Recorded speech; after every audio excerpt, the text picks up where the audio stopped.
Covid के बढ़ते प्रकोप के मद्देनजर प्रदेशवासियों के हित में सरकार ने आगामी 11 से 18 मई तक प्रथम फेज में संपूर्ण राज्य में सख्त कोविड कर्फ्यू लगाने का निर्णय लिया है।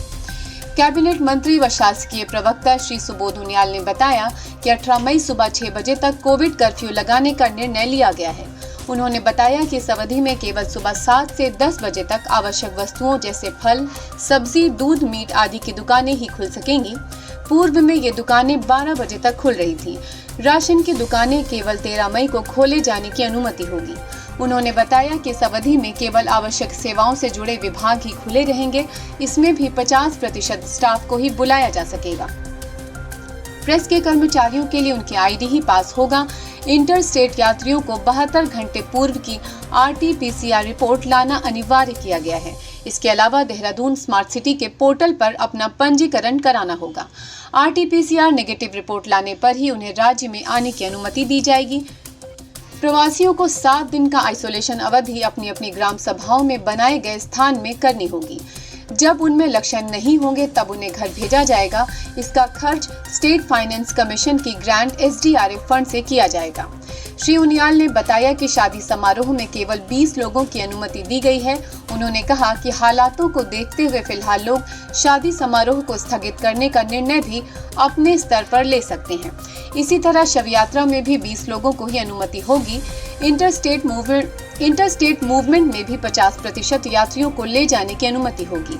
वैक्सीनेशन के लिए अगर 18 से 45 वर्ष के व्यक्ति घरों के बाहर निकल रहे हैं तो उन्हें अपना पंजीकरण दिखाना होगा। इसी तरह 45 से ऊपर के लोगों को वैक्सीनेशन के लिए जाने की अनुमति होगी। ट्रेन या हवाई जहाज से आने वाले यात्रियों को लोकल ट्रांसपोर्टेशन के लिए टिकट दिखाना होगा। इसके साथ ही 10 मई को 1 बजे तक दुकानों को खोलने की अनुमति दी जाएगी। इसके तत्काल बाद कर्फ्यू लागू होगा। अब केवल 7 से 10 बजे तक आवश्यक वस्तुओं की दुकानें, फल, सब्जी, दूध, मीट खुलेंगी। इसके साथ ही साथ मंडियों में केवल किसान और रिटेलर को ही आने की अनुमति होगी। इसके अलावा किसी और को अनुमति नहीं होगी। राज्य में सभी शिक्षण संस्थान पूरी तरह से बंद रहेंगे। केवल MBBS व BDS नर्सिंग कोर्स के अंतिम वर्ष के लिए क्लास चलाई जा सकती हैं। निकाय निरंतर रूप से बस अड्डों, मंडियों आदि को सैनिटाइज करते रहेंगे। शराब की दुकानें और बार पूरी तरह से बंद रहेंगे। Bank, IT vendor, gas agency को छूट दी गई है। इसके अलावा drugs clinics, path lab, research lab आदि को छूट दी गई है। सोमवार से शुरू होगा वैक्सीनेशन अभियान। 18 से 45 वर्ष के लोगों के लिए अच्छी खबर है। सरकार ने जो मुफ्त में वैक्सीनेशन का निर्णय लिया था उसका सोमवार को प्रदेश में विधिवत तौर से उद्घाटन होगा। देहरादून में राधा स्वामी सत्संग घर में मुख्यमंत्री उद्घाटन करेंगे। इसके बाद MB डिग्री कॉलेज हल्द्वानी में भी 18 से 45 वर्ष के लोगों के टीकाकरण का शुभारंभ करेंगे।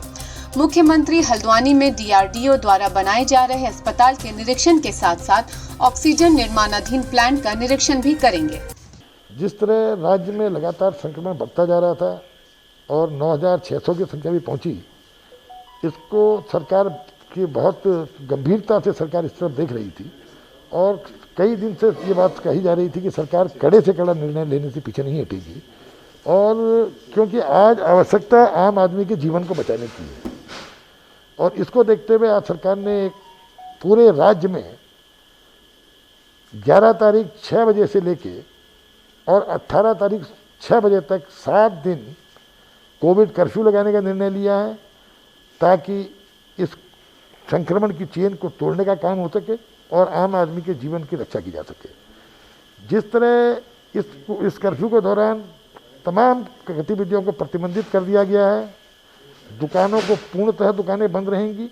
राशन की दुकानें मात्र 13 तारीख को अलाउ की गई हैं 7 बजे से 10 बजे तक। इसके अलावा सब दिन ये बंद रहेगा, लेकिन सब्जियां, फल, मीट, मछली, मुर्गा इसके लिए 7 बजे से 10 बजे तक का टाइम रखा गया है। और कोशिश ये है कि हमारे फल विक्रेता, सब्जी विक्रेता गलियों में जाके या ऑनलाइन ये आपका ये होम डिलीवरी, जिलाधिकारियों को कहा गया है कि ज़्यादा से ज़्यादा प्रयास करके इन चीज़ों की होम डिलीवरी कराई जाए, को ज़्यादा से ज़्यादा अंकुश लगाया जा सके। देहरादून उत्तराखंड से ब्यूरो चीफ श्री वीरेंद्र कुमार सिंह की रिपोर्ट।